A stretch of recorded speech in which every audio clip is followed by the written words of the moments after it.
প্রয়াত সিপিআইএম এর প্রবীণ নেতা একটানা 8 বারের বিধায়ক তথা প্রাক্তন বনমন্ত্রী ফয়জুল রহমান শুক্রবার গভীর রাতে 1:10 নাগাদ দক্ষিণ ত্রিপুরা জেলার লালছড়া স্থিত নিজের বাসভবনে শেষ নিঃশ্বাস ত্যাগ করেন তিনি। মৃত্যুকালে তাঁর বয়স হয়েছিল 84 বছর। ফয়জুল রহমানের মৃত্যুর খবর ছড়িয়ে পড়তেই উত্তর জেলা এবং রাজ্যের বিভিন্ন প্রান্ত থেকে রাজনৈতিক নেতা, কর্মী, প্রশাসনিক আধিকারিক, সমাজের বিশিষ্ট ব্যক্তিবর্গ এবং সাধারণ মানুষ শেষ শ্রদ্ধা জানাতে তাঁর বাসভবনে ভিড় জমান। দীর্ঘ রাজনৈতিক জীবনে মানুষের পাশে থেকে কাজ করার কারণে সর্বস্তরের মানুষের কাছে তিনি ছিলেন অত্যন্ত শ্রদ্ধেয় এবং জনপ্রিয় ব্যক্তিত্ব। শনিবার বিকেলে তাঁর উত্তর জেলার লালছড়া স্থিত বাসভবনের সামনের একটি মাঠে সম্পূর্ণ রাষ্ট্রীয় মর্যাদায় প্রয়াত নেতার শেষকৃত্য সম্পন্ন হয়। ত্রিপুরা পুলিশ এবং টিএসআর জওয়ানরা তাঁকে গার্ড অফ অনার প্রদান করেন।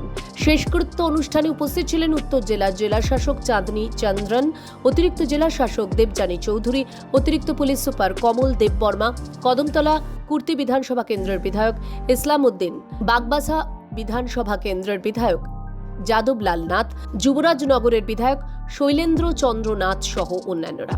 বর্ষিয়ান সিপিআইএম নেতৃত্ব ফয়জুল রহমানের প্রয়াণে গভীর শোক প্রকাশ করেন উত্তর জেলার কদমতলা কুর্তি বিধানসভা কেন্দ্রের বিধায়ক ইসলাম উদ্দিন। তিনি জানান, একটানা 8 বারের বিধায়ক এবং মন্ত্রী থাকার পাশাপাশি রাজ্য ওয়াকফ বোর্ডের চেয়ারম্যান, হজ কমিটির চেয়ারম্যান ছিলেন তিনি। তাঁর প্রয়াণে রাজ্য এবং এলাকার বিরাট ক্ষতি হল। তিনি জানান, তিনি অভিভাবক হারালেন, তারা আজ অভিভাবকহীন। আমাদের অভিভাবক প্রয়াত হয়েছেন, উনার যে লক্ষ্য, উনার যে আদর্শ, এই আদর্শকে নিয়ে আগামী দিনে আমরা এলাকার মধ্যে সাধারণ শ্রমজীবী অংশের মানুষের স্বার্থে আমরা লড়াই সংগ্রাম জারি রাখবো। এই রাজ্যের গণতন্ত্র প্রতিষ্ঠার লক্ষ্যে আমরা কাজ করব। বিশেষ করে আমি যেটা বলবো, প্রয়াত জনাব ফয়জুর রহমান সাহেবের স্ত্রী, ছেলে মেয়ে রয়েছেন এবং অসংখ্য আত্মীয় স্বজন রয়েছেন। অনেক মানুষ উনাকে ভালোবাসেন।